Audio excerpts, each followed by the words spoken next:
예, 국제사회에 강력한 대북 제재가 임박했습니다. 미국과 중국이 유엔 안전보장이사회의 대북 제재 결의안 초안에 합의한 데 이어서 안보리 논의도 시작됐습니다. 네, 자세한 소식은 워싱턴을 화상으로 연결해서 들어보겠습니다. 김범현 특파원. 네, 워싱턴입니다. 유엔 안보리에서 오늘 대북 제재 결의안 초안의 주요 내용을 공개했다고 하는데 관련 소식 먼저 전해주시죠. 네, 이곳 시간으로 오늘 오후 2시, 한국 시간으로는 26일 새벽 4시부터 유엔 안전보장이사회 전체 회의가 열렸는데요. 미중 양국이 합의한 대북 제재 결의안 초안을 설명하는 자리였습니다. 회의 직후 서맨사 파워 유엔 주재 미국 대사는 기자회견에서 제재안 초안의 주요 내용을 공개했습니다. 먼저 북한을 드나드는 모든 수출입 화물에 대한 검색을 의무화하기로 했습니다. 지금까지는 대량 살사 무기 등을 선적한 것으로 의심되는 선박에 한해 검색이 이루어져 왔다면 이제는 모든 화물로 검색 대상이 확대된 겁니다. 국제사회가 사실상 북한의 바닷길을 봉쇄한 것은 이번이 처음입니다. 북한에 대한 항공유, 나아가 로켓 연료 공급도 금지됩니다. 당초 석유 공급 중단 가능성이 거론됐었는데요. 이 경우 북한 주민들의 실생활에 해를 끼칠 수 있다는 점에서 금지 대상을 항공유 등으로 제한했다고 할 수 있습니다. 석탄과 철광석, 희토류 등 북한의 주요 수출품인 광물 자원 거래도 금지됩니다. 중국으로의 북한 수출 중 절반 이상의 광물 자원이라는 점에서 북한은 큰 타격을 입을 것으로 보입니다. 북한의 무기 수출입 금지, 불법적인 은행 거래 시 북한 외교관의 추방 조치 등도 제재안 초안에 포함됐습니다. 또 핵무기 및 미사일 개발에 연루된 북한의 개인 17명과 단체 12곳을 제재 대상으로 지정했습니다. 명단은 공개되지 않았지만 대남 공작을 지휘하는 정찰 총국, 핵과 미사일 개발을 담당하는 원자력 공업성과 국가우주개발국 등이 포함된 것으로 알려졌습니다. 예, 이런 강력한 대북 제재안이 실행에 옮겨지려면 먼저 유엔 안보리에서 채택이 돼야 될 텐데요. 대북 제재 결의안 언제쯤 채택됩니까? 네, 오늘 유엔 안보리 회의에서는 미국과 중국이 마련한 대북 제재안 초안에 대한 회람이 이뤄졌습니다. 그리고 서맨사 파워 유엔 주재 미국 대사가 이사국 대표들에게 초안을 설명하면서 안보리의 공식 논의가 시작됐다고 할 수 있는데요. 초안을 받아든 안보리 이사국들은 물밑 논의를 통해 의견을 교환하는 동시에 본국 정부와 협의를 거치게 됩니다. 그 결과 이사국들 간 이견이 없으면 초안은 최종 상정안을 뜻하는 블루 텍스트로서 전체 회의에 회부돼 공식 채택됩니다. 현재로서는 이르면 내일, 늦어도 이번 달을 넘기지 않는 29일에는 대북 제재 결의안이 안보리에서 채택될 것이라는 전망이 이어지고 있습니다. 네, 이렇게 유엔 안보리 차원의 대북 제재는 빠른 속도로 진행이 되고 있습니다. 하지만 북한의 위협에 대응하기 위한 고고도 미사일 방어 체계, 사드의 한반도 배치 문제를 놓고 중국의 반발은 계속되고 있다고요. 네, 그렇습니다. 현재 중국의 왕이 외교부장이 미국 워싱턴 DC를 방문 중인데요. 미국의 유력 싱크탱크인 전략국제문제연구소를 찾아서 사드 배치에 대해 작심 발언을 했습니다. 중국은 사드의 한반도 배치를 원하지 않는다는 겁니다. 왕이 부장이 밝힌 그 이유를 먼저 들어보시겠습니다.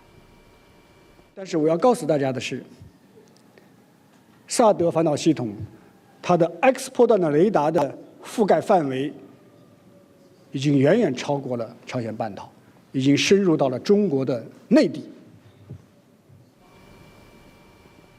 즉 사드로 인해서 중국의 국가 안보 이익이 위협받거나 위험해질 수 있다는 겁니다. 다소 늦어지고 있긴 하지만 임박해 있는 산미 간 사드 배치 논의에 노골적으로 중국이 제동을 걸었다고 할 수 있습니다.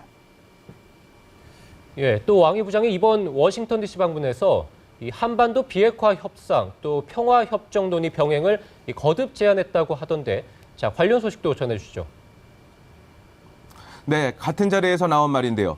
왕이 부장은 한반도 비핵화는 중국의 흔들림 없는 목표라며 북한의 핵 개발에 반대하면서도 비핵화 협상과 평화 협정 논의 병행을 다시 한번 제안했습니다. 이런 제안을 미국에 압박하려는 듯 수위가 높은 발언도 함께 내놨습니다. 왕이 부장의 발언 한번 들어보시겠습니다.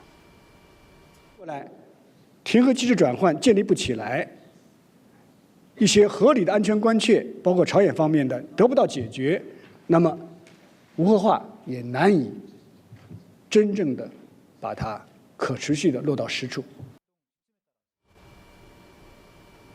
이런 언급은 비핵화 진전 후 평화협정 논의가 가능하다는 한미 양국의 출발점과는 다른 겁니다. 동시에 비핵화에만 초점을 맞춘 북핵 6자 회담의 기본 틀이 수정돼야 한다는 뜻으로도 해석돼 앞으로 이 문제를 둘러싼 논란이 격화될 전망입니다. 네, 이번에는 미국 대선으로 넘어가 보겠습니다. 대선 후보 선출을 위한 경선전 계속되고 있는데요. 미국의 민주당 힐러리 클린턴 전 국무장관 그리고 공화당의 도널드 트럼프가 앞서 나가고 있다고요. 네, 그렇습니다. 지난주 화상 연결 이후에 민주당에서는 한 차례, 공화당에서는 두 차례 더 대선 후보 경선전이 실시됐는데요. 먼저 민주당은 지난 20일 서부에 위치한 네바다에서 코커스를 개최했습니다. 아웃사이더 돌풍의 주역인 버니 샌더스 상원 의원이 뉴햄프셔 승리에 여세를 몰아서 막판 맹추격을 펼쳤는데요. 힐러리 클린턴 전 국무장관의 벽을 넘진 못했습니다. 클린턴 전 장관이 5.3%포인트 차, 예상보다 큰 격차로 샌더스 의원을 누른 겁니다. 이로써 클린턴 전 장관은 샌더스 돌풍을 차단하며 대세론에 다시 불을 붙이게 됐고 샌더스 의원으로서는 앞으로 힘겨운 경선전을 펼쳐나가게 됐습니다. 클린턴 전 장관과 샌더스 의원은 이번 주말인 27일 사우스캐롤라이나에서도 또 한 차례 격돌하는데요. 여기서도 클린턴 전 장관의 무난한 승리가 예상됩니다. 공화당은 지난 20일 사우스캐롤라이나에서 23일에는 네바다에서 경선을 진행했는데요. 두 곳 모두 도널드 트럼프의 완승이었습니다. 지난 20일 프라이머리로 치러진 사우스캐롤라이나에서 트럼프는 2위 주자를 10%포인트 차로 눌렀고 지난 23일 코커스가 열린 네바다에서는 절반에 가까운 46%를 득표하는 기염을 토한 겁니다. 지난번 뉴햄프셔 승리에 이어서 3연승을 거둔 겁니다. 특히 경선전을 거듭하며 트럼프는 백인 보수층으로 한정돼 있는 듯한 지지 기반을 히스패닉계 그리고 복음주의 유권자로도 넓혀가고 있는 모양새인데요. 그야말로 대세론에 날개를 달았다고 할 수 있습니다. 예, 이제 다음 주면 미국 대선 주자들이 슈퍼 화요일을 맞습니다. 자, 아무래도 이때가 미국 대선 경선전의 1차 분수령이라고 할 수 있겠죠. 네, 다음 주 화요일, 즉 3월 1일이 슈퍼 화요일입니다. 민주당과 공화당 모두 13개 지역에서 이날 하루에 경선을 치르는 건데요. 이때 대선 후보 선출을 위한 전체 대의원 가운데 민주당의 경우에 24%, 공화당의 경우 27%가 뽑힙니다. 따라서 슈퍼 화요일의 승자가 그만큼 대선 경선전 승리의 유리한 고지를 차지한다고 할 수 있습니다.